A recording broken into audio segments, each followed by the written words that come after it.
today, but they take action 3 months later. Maybe things have changed, then you say, hey, how come the figure is different? Then you can tell them, hey, look, the last time we did the planning was 11th of April. Okay, so the figures have changed 3 months later.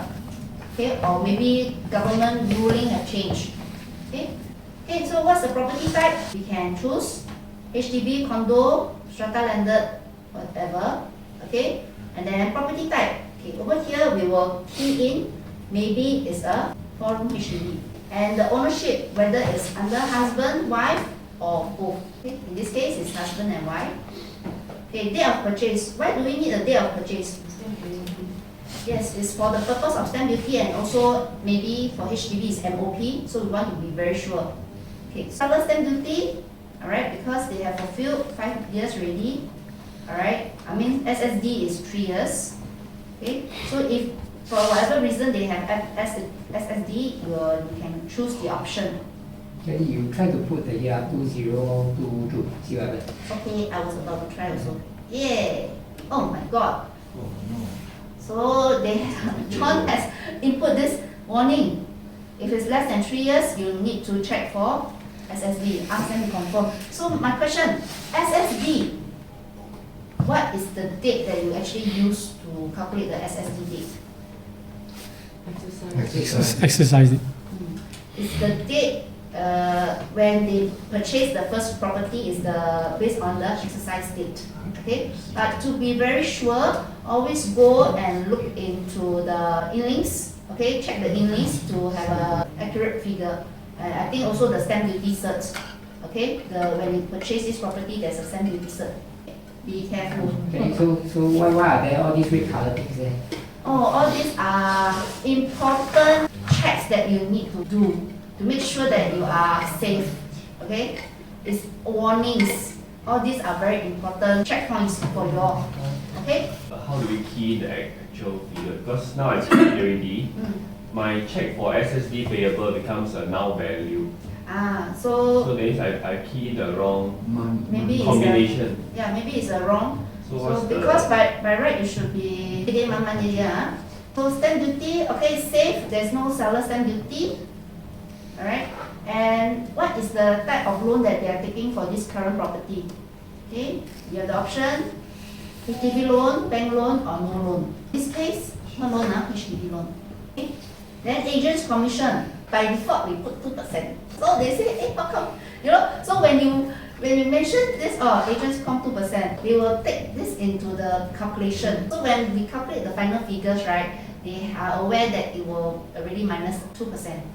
Okay, and over here, why we put 2 to 5%? So they will say, so minimum, you already charged me the minimum 2%. Thank you very much. Okay.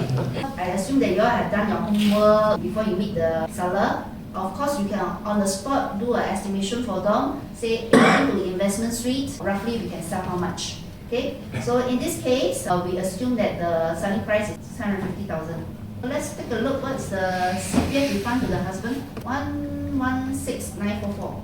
And the wife 203,680.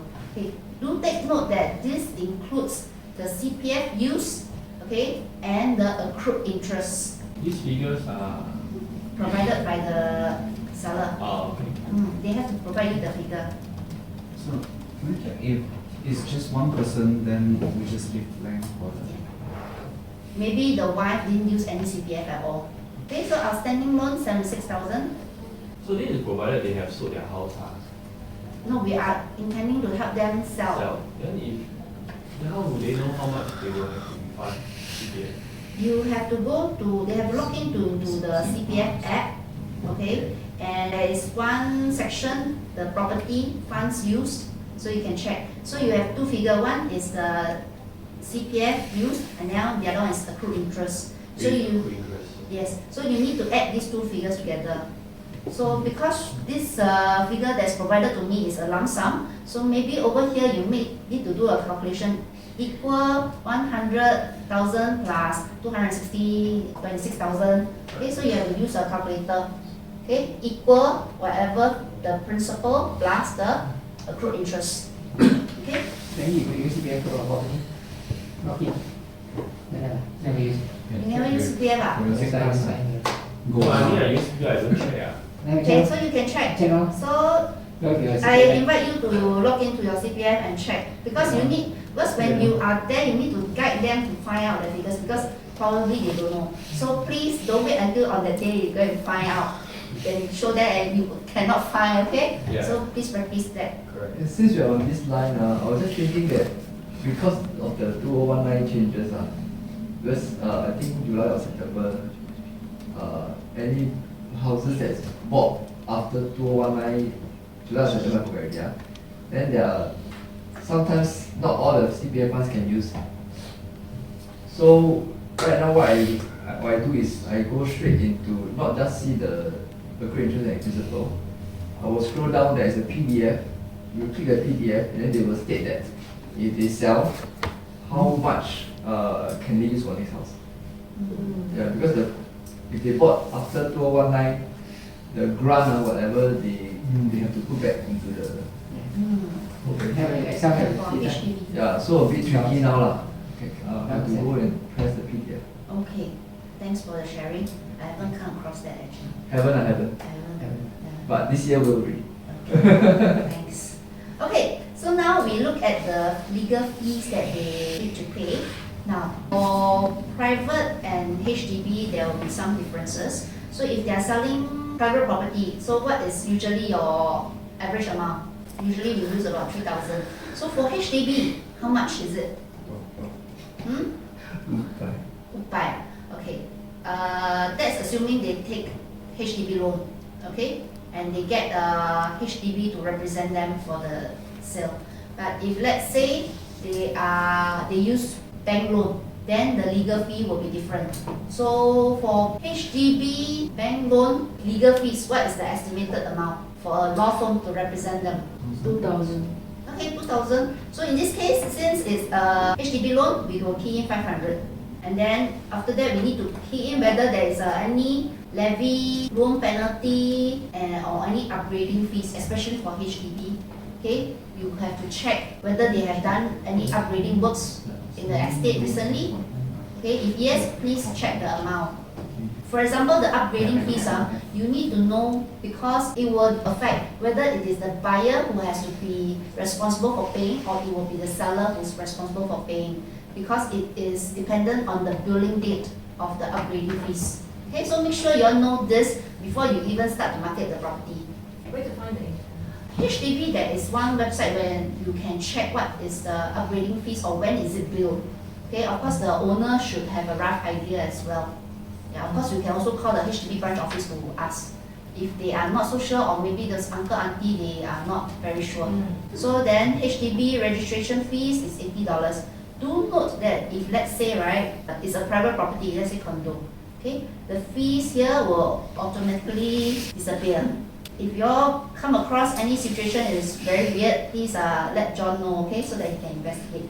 But we have gone through this like over 8 years already, so majority of the errors has been ironed out already. Then we have the agent's commission, and here we have the cash proceed. Now over here is a positive sale of 238,000. Okay, so of course important notes like all stamp duties, SSD, for example, must be paid within 14 days from the date of exercise of option, buyer stamp duty, ABSD may have to pay cash first. So all this we have to prep the client first. So next, just now Ken's sharing that sometimes we have to pay back the CPF grant. So whether it's to the SA or anything.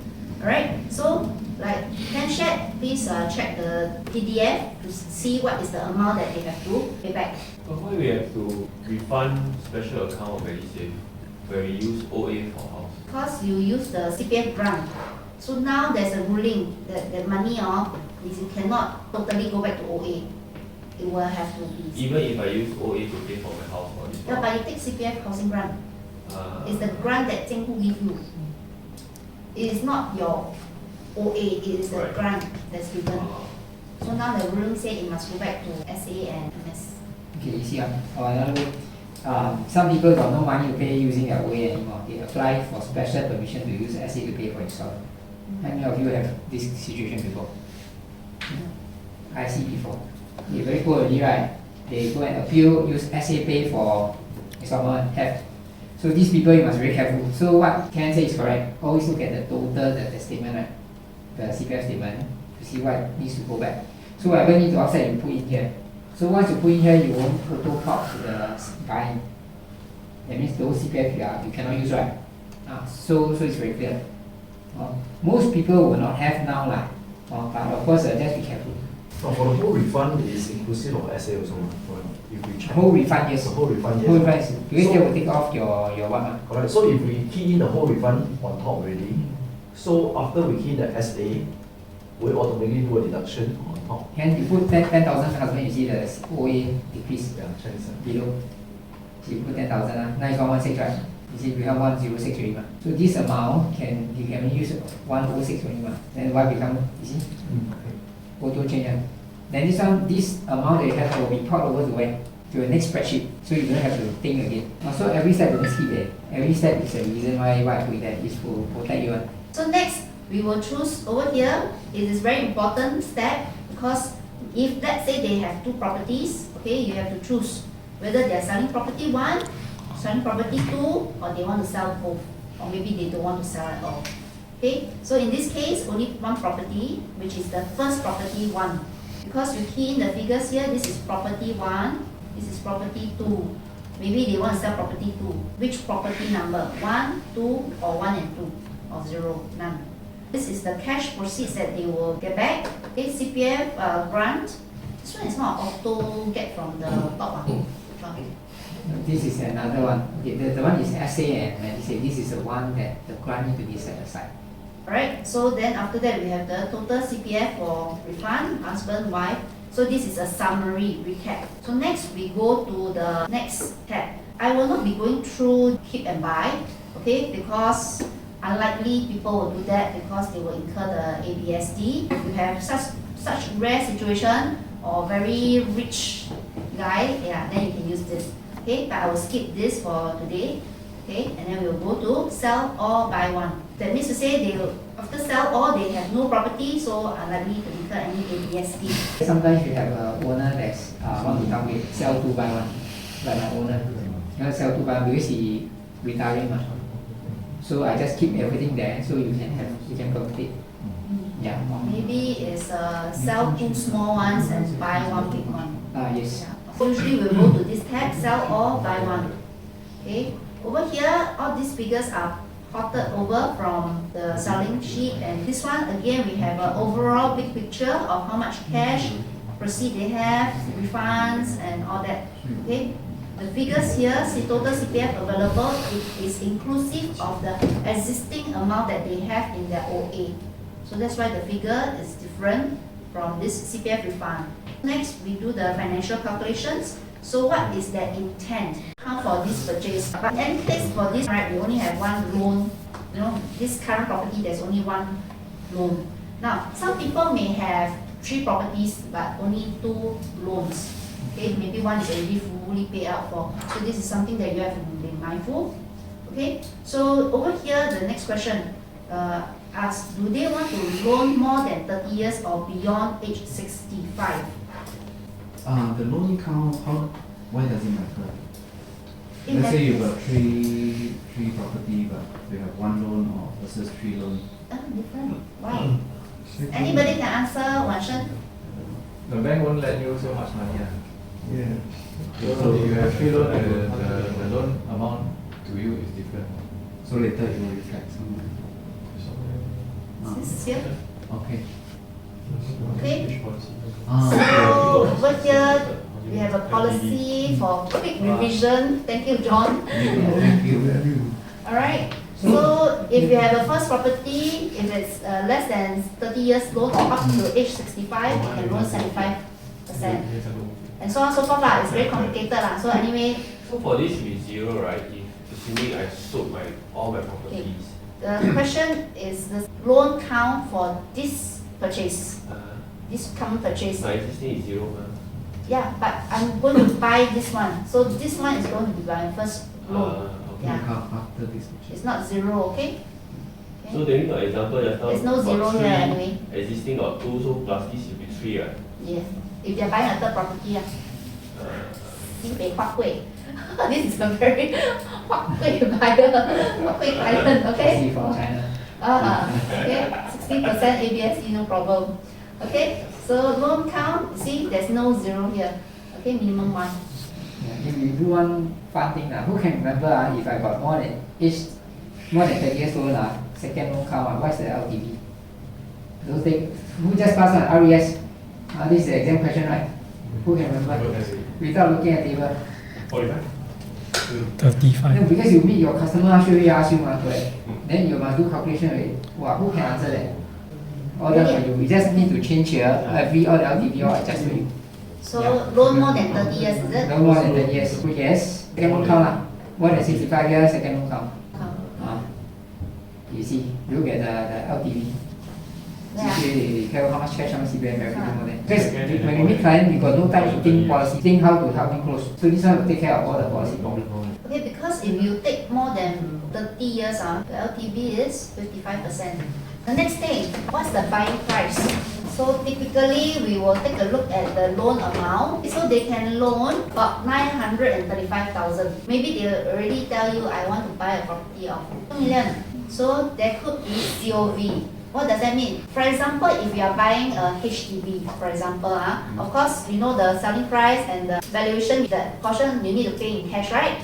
But how about private property? Do we also have COV? Yes, that's right. So if let's say they ask for 2 million, and you pay 2 million, but actually the property is only worth 1.8 million. They did a valuation only 1.8. The difference of 200,000 you have to pay in cash. Okay. Then my next question. Buyer stamp duties, is it based on valuation or selling price? Whichever is higher. That's why we have two separate cells, because we need to account for the buyer stamp duties and maybe any potential cash above valuation that they have to pay. Typically, when we do this, we always assume it's the same figure. Next, so it will auto calculate the buyer stamp duties, and then over here, whether any additional buyer stamp duties that you have to pay. Anyway, this is sell all buy one, so there's no ABSD, so it's zero. Then legal fees, assuming that they are buying credit, so we just now say how much? 3,000. But you know that the figure may vary if the property price is very high. Like maybe more than 3 million or 5 million. The law firm will say, oh, it's a different figure. So take note over here, they have any additional buyer stamp duty, may have to pay cash first, then reimburse from the CPF. So total cash on hand that they have is 238, is quarter over from the amount. Then the minimum cash, because they are taking bank loan, minimum 5% must be in cash. Okay, valuation fees, private property, the valuer have to come down to do a valuation. Typically it's about 500. Agent commission, because you are representing them. Of course, you can also try to see whether you can get commission from serving the buyer or not. Although currently it is not the practice, however, the industry for real estate actually recommends that buyer agent should collect from the buyers for private properties. Y'all should have seen the news, right? Yes. Got see the article, right? Okay, So then. can you scroll up? I think I missed out something. Okay. My additional buyer stamp duty not 20%. Then you change to Change zero. it lor. or change You can change. 蓝色是可以改的 sorry. 蓝色 is a drop down, blue color is a drop down. Okay, so that's why I think you should get a version of the calculator that is a clean without data. Maybe the legal fees you can still keep it there, but other figures like the OA, CPF, purchase price and all that, leave it blank. Okay, this is the balance cash. Whatever cash we have, minus away the minimum 5% cash, plus valuation fees. The cash required is 100,000 and 500. And the balance cash that they have is 138,000. So now we look at the CPF portion. Now, CPF combined, they have 330,000. This 20%, because it forms because they can only take, the loan amount is 75%, right? So the remaining 25%, minimum 5% in cash, and the other 20% hopefully can be paid using CPF. So let's see, is it enough for them or not in this case. So let's take a look at this yellow. Yellow means important figures that you must look. So in this case, you can see it's a negative 122,000. They do not have sufficient CPF. Important, look at all the red warning signs, okay? Not enough CPF. So what's going to happen? But they still have 138,000 in cash. So balance cash after the CPF top up. So we can, instead of using the CPF not enough, right? we will use the existing cash we have to top up the difference. However, it is still a negative number, still not enough money. They are still shortfall of $4,000. But maybe 4,000 is not a very significant figure. I can top up, no difference. Then let's take a look at the loan. So over here, because they have no housing loan already, take a look here. 935,000 is the amount of loan that they can take. So if based on LTV of 75%, they need to loan 1.5 million. But they can only loan 935,000. So can or not, the shortfall is 564,000. The loan not okay, need to top up more cash or use CPF or pledge. So they need to top up cash. They already tell you, sorry, I got no cash already. So this case can go through or not? Can they buy 2 million or not? No. So what shall we try next figure? Maybe we need to tell them to be a bit more realistic. So what's the figure? Can this thing be reversed, like tell you what's the maximum price that you can buy on the data that you key in? We don't have. So do manual calculation. Yeah, we do manual calculation. So basically you use 935,000, reverse calculate law, divide by 75%. Oh, So can somebody help me do a calculation or not? 1.2. 1.2 let's change two figures, yeah. So let's go through the numbers again. Over here, the cash amount required, 5%, 60,000, valuation fee, 500. So they still have a spare of 178,000. And let's take a look at the CPF.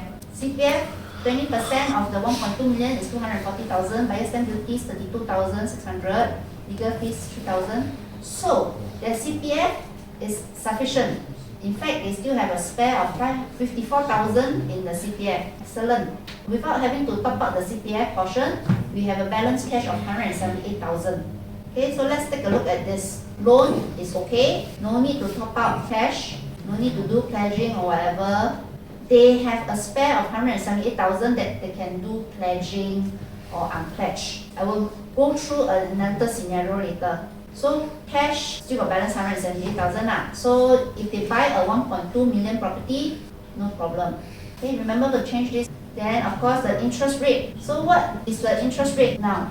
2.9 Do you all know where to get the latest interest rate or find the lowest interest rate in the current market now? Investment rate. So now let's look at this situation. Remember to change the loan tenure to 24 years. Okay, so the monthly installment that they need to pay is 4,341. Of course, as a good property agent, we must help them analyze whether this is a very safe property for them or not. So if, let's say, that we actually have a buffer funds if they are not working. If they suddenly they say, hey, I want to stop working, do I have enough funds to pay for the installment? So over here, if they choose to stop working, they can still pay using the CPF plus the cash proceeds. They can still tahan 53 months or maybe 4.47 years. Then the estimated CPF contribution from the OA is about 1,009, and the installment that they have to pay in cash is about 2,004. But if they continue working, the funds will be depleted. The excess funds of 178,000 cash and CPF will be depleted in about 8 years' time. Over here, we also got overall summary. You have a spare of 178,000 in cash, and CPF you still have 54,000 after the sale. And if, of course, if you rent out this property, if you decide to move back to your mother's house and then rent out this property, you can actually state what is the rental. But typically they buy it for their own stay lah. But if let's say they rent it out, 1.2 million, how many rooms is this? 2 bedroom. 2 bedroom. So rental how much? 3.5. 3.5. The installment minus the rental is there's a difference of $841 that they need to fork out in cash. This is not inclusive of the management fees, the MCST fees. So over here they don't have to top up in cash. Everything can be paid using the CPF. And then basically the CPF will just cover all the installments. It's based on the amount of cash you get. Yes, the current cash balance and the CPF balance. So it is after factoring you top up the CPF insufficient cash. Because there was a insufficient cash, let's say, if there's insufficient cash, they have the funds, so we're supposed to top up or use it. to buy the house. This one is, they will minus away the shortage in the CPF. Oh, so this is this is- absolute. Yeah, correct. It's Yeah. already minus off. This risk management, is it referring to both husband and wife? Yes, combined. Unless the husband say, oh, I'm going to, you take half, I take half. So they want to reduce the loan amount, cash amount to lessen loan. So they have 178,000, right? So maybe we top up 150K cash. Money installment pay 1,008 in cash. Cannot, still cannot. Can top up everything cash plus CPF. And they say I want to use all my CPF. So I want to have minimal loan installment every month. So now $1,289 cannot.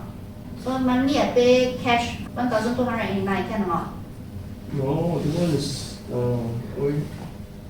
Cash ah, installment minus okay. Can. can. So after that, right, they are left with $126 and CPF left with $716. Cannot. So the buffer funds will be very minimal lah. No buffer funds for this $200. Okay. Can. And what's pledge and unpledged? Pledge is like a fixed deal. Yeah, unpledged you show funds. So basically you have to show them funds. Two Okay. times, 2 times. loan application and loan disbursement. There's a percentage according to the loan that you want. It's basically the number of installment you need to pay times 48 months. That will give you the amount you need to pledge the bank for 4 years. For the unpledged, because I attended a training like the last, when was it? Okay, he said that if you were to use USD to show cash, you just need to show cash one time. That's what I heard. I don't know whether it's true or not. Singapore dollars show cash 3 times. USD show cash 1 time. Okay. But I don't know how it looks. I also don't know. Yeah. Bernard, you want to share? Well, usually I don't know. Oh, okay. But I know, That's what the mortgage brokers say, so long as it's foreign currency. So not just USD, so long as it's foreign currency. I see. Ringgit. He also show one time. Yeah, that's what I 3.5. Renminbi also, right? yeah. Bernard, you want to share something? No, I'm saying that even if you show one time, right, the calculation here will not be the same. You check back with the bank. Because USD, they will unpledged will be much lesser. So which means we still have to check with the banker. Yes, correct. So imagine if I say that you're using USD to show fund, right? You check the banker first. What is the amount they will disperse? So different currency, different one. The conclusion is, we always have a disclaimer, the calculations is for information and illustrative purposes. So please go and approach the banker because different banks have different policies. So just now we were saying, right, the shortfall here is 114,000. So need to top up more cash. So they have 168,000. They can of course top up this amount directly, and then you just put here $114,160.05. Okay. Of course, if they say I don't want to put all this money into my house, I want to do unpledging, or maybe I want to pledge certain amount and pledge certain amount. So we can just give it a try. Now, if we do unpledge, right, the maximum is only 106,000, but I need 114,000. So I cannot do unpledge for everything. So now, let's do partial. Of course, unpledge as much as possible, right? Or do you want to pledge as much as possible? Unpledged.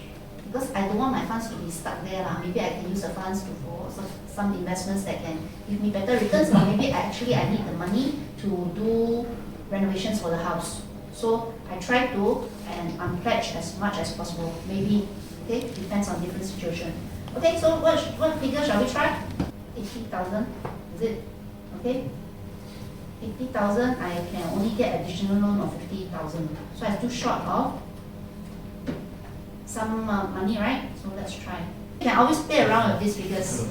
Okay, can actually the calculator that John sent, right? You can also use it on Google Sheet.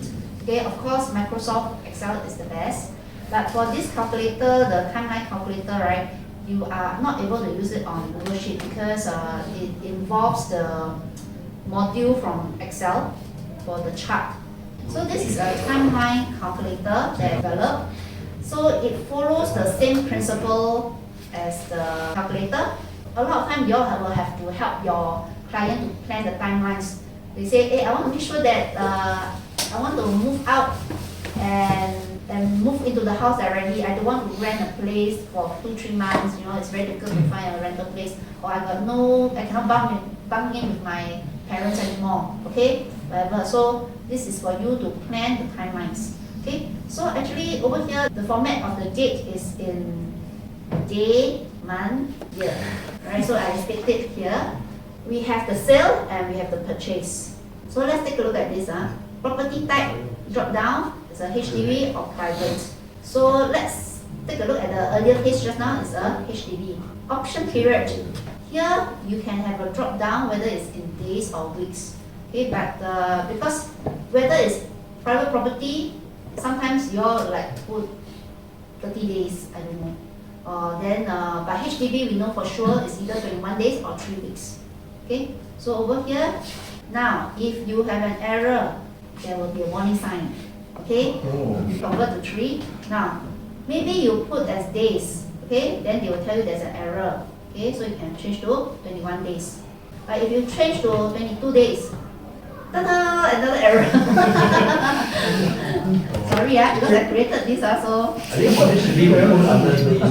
Huh? Put under days, Yeah, same as sure. OTP. Sure. So you just change lor. Can be shorter. Huh? Can be what? Shorter, 30 days.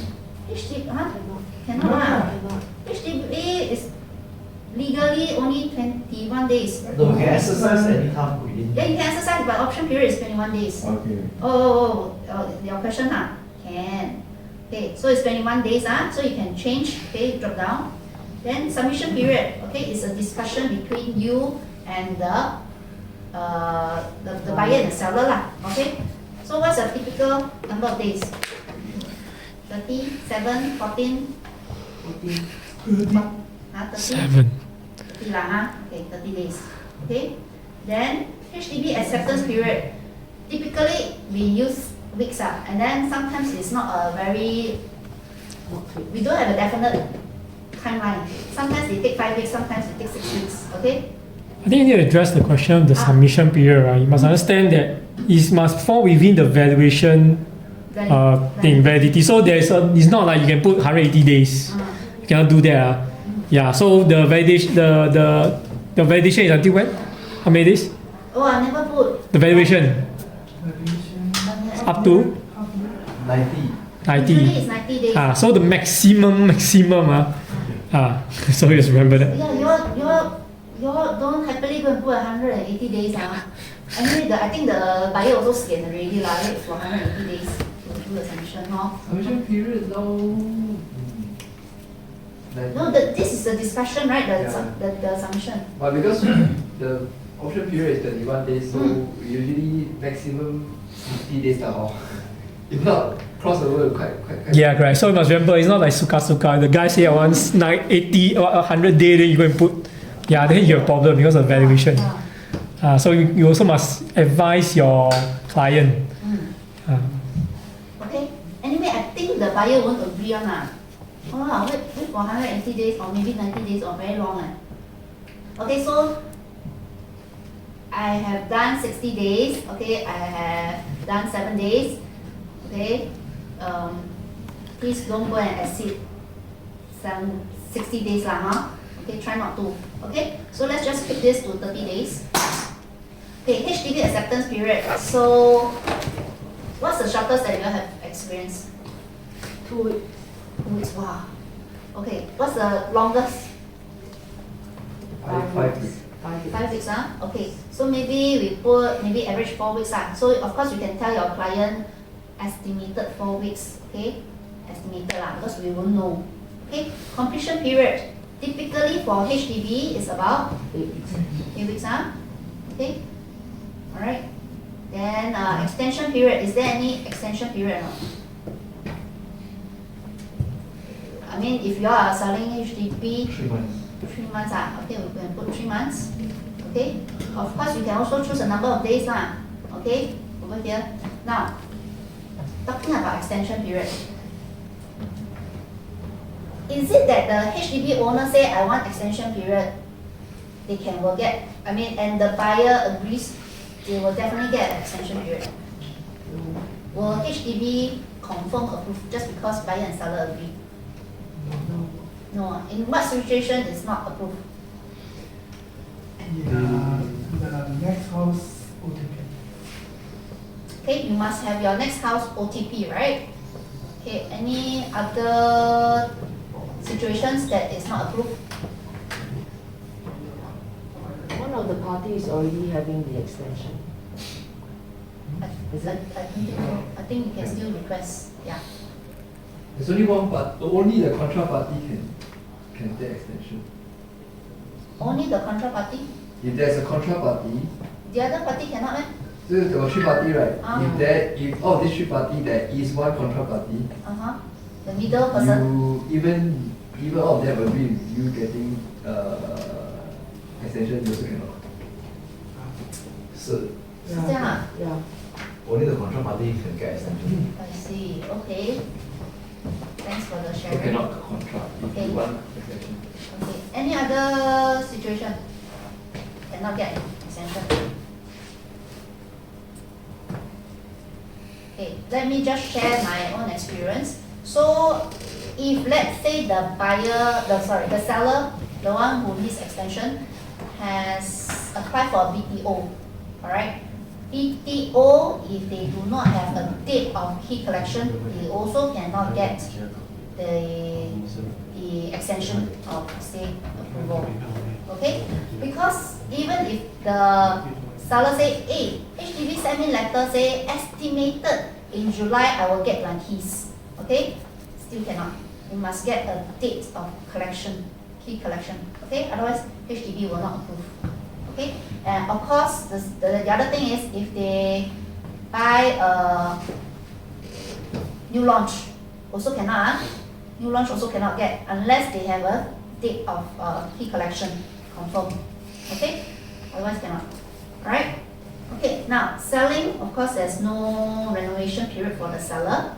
Okay, option granted date. Let's just assume you are meeting your client and then you say, oh, if let's say I sell the house, after marketing for 1 month, we sell maybe, today is 29, right? Maybe we sell on the 29th of May. 29, May. Sorry, I always like to key in May. I don't like to key in the number. Okay, so 24. Okay, so it will auto pop out. Okay, so the option expiry date is 19th of June. Okay, but let's say the actual, okay, this is the estimated option period expiry. So, but the actual date that the buyer actually exercised the date, maybe he doesn't wait until 19th June. Maybe he exercised 11 June. Okay. Okay, and that means the 30 days calculation, okay, starts from the 11th of June. And the actual date that they submit, of course this is all subject to discussion. Okay, so over here, right, it will actually state, okay, it will actually draw out the date, okay, option granted, what's the option expiry, okay, option expiry is over here, and then the actual exercise date, okay, so it will show you, the green color is the actual, the orange color is all the projected dates, okay, so, and then after that they will tell you the latest date to submit is by both parties. Actually, it's not really by the both parties, by the first party okay, it's 11th of July. Then the estimated HDB acceptance is 8th of August. The estimated completion is in October 3rd. Alright, then CPF refund to OA, we estimate is about 3 weeks. Okay, approximately 3 weeks. Okay, because you need to ensure that they have sufficient funds for the next property. Okay, now, but Of course, maybe we don't do the submission on the last day. We do the submission maybe, I don't know, 8th of July. Okay, then, okay, we don't edit this, alright? So there will be change up because so once you have the estimated, the actual date of submission by both parties, then the estimated date will change. Just now it was 8th of August, right? So now it became 5th of August. So it will be based on the actual date to do the projection. Okay? Alright? Then who knows? Oh, HDB very happy, give you all a, by right, 5th of August they are supposed to give you acceptance, but they happy they give you 1st August. Okay? Alright? So the acceptance is earlier on the 1st of August. Then the completion will be earlier. Instead of October, now become 26th of September. Alright? The CPF refund becomes 17th of October. Alright? But who knows? Another situation, they say, actually can we complete later because my funds from for the buyer, they say my funds will come in later. Maybe only in, how should I say? Maybe 1st of October. Instead of 26th September, right, that we estimated, say, oh, actually 21st of October. Alright? So it will change again. Alright? Okay? Then the keys handover will be in 1st January 25th. Okay? Now, because there are so many projections, of course there will be so many lines. Okay, you all tell me very complicated, then you all don't key in so many information. Okay, you just, because when you plan with the client, right, all this information you don't know yet. Right not? When you are planning with the client at the initial stage, you don't know all these dates because when is the actual you don't know. Okay? But the option granted date, of course you put so not so complicated. All these are estimated projected time. Okay? When you plan, you don't know all this. It's only when you have the actual date, the exercise, then you can key in the actual dates. Okay? But of course you can do the permutation with the client. So next thing, your client say, oh, so when can I actually put in the option fee for the next property? Okay? So next property they want to buy, maybe it's a private. Okay? So option period, you can choose days or weeks. Okay, up to you. So typically it's like 14 days, right? You can put 2 weeks or you can put days. Okay, 14. Alright. So submission period, it will be auto blank out. Okay. So you don't fill up that part.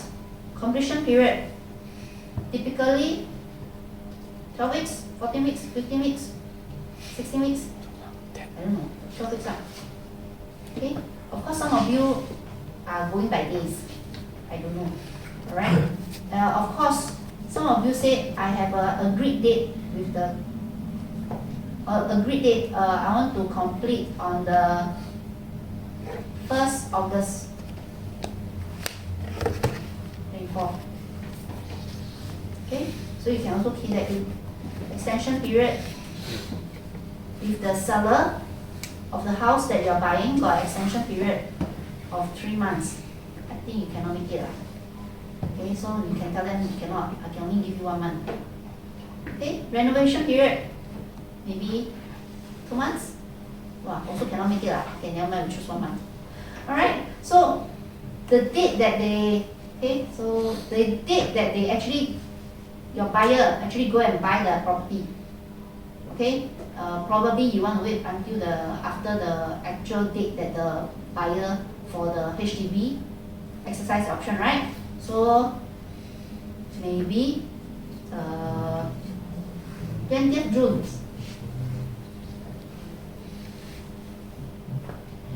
Okay, so an actual date that the buyer exercise, you can leave it blank or you can just keep it as 4th of July.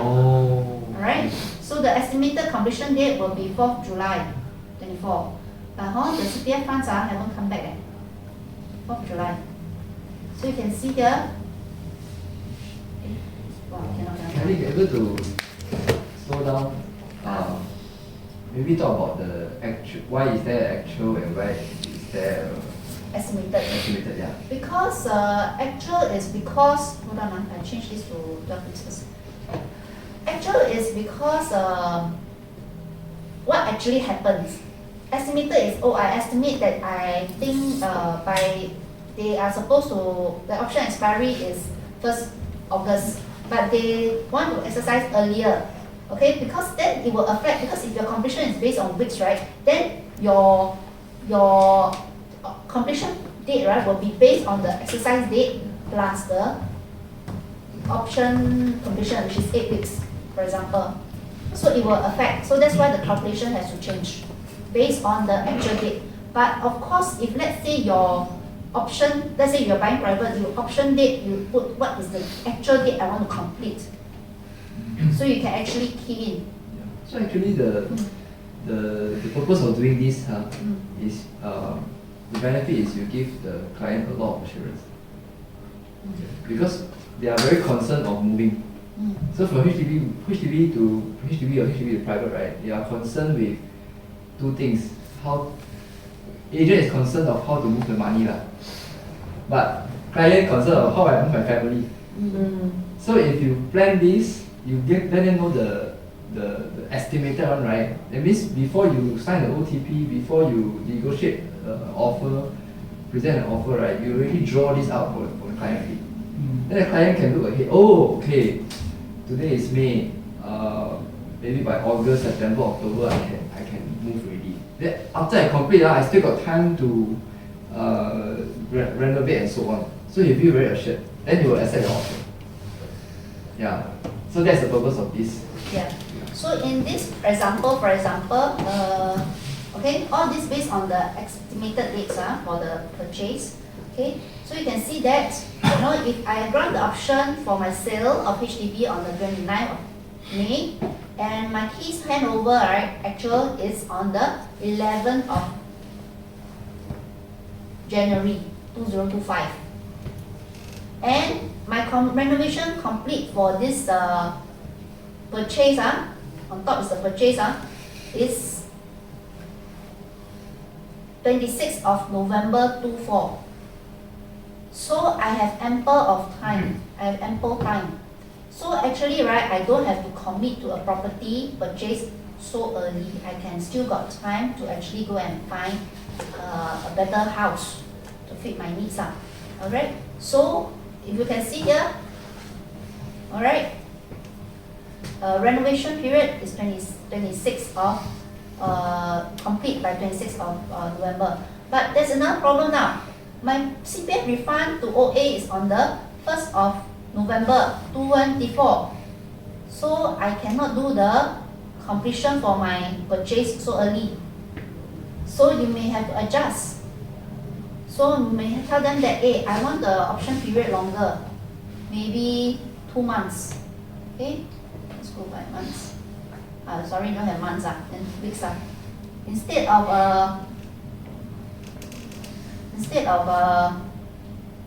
so early to exercise, okay, I exercise later. Then my renovation complete is 7th of January 25.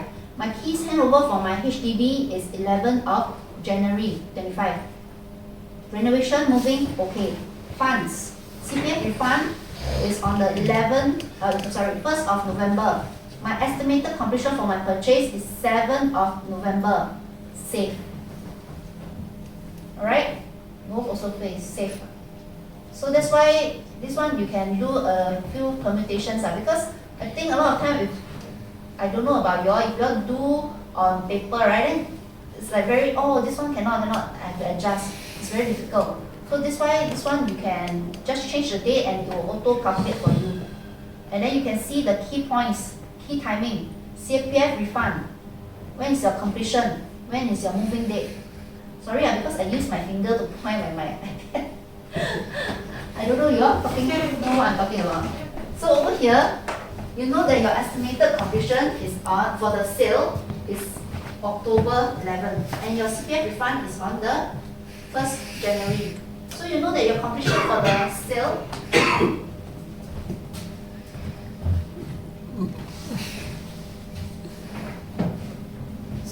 your completion for the purchase is on 7th of November.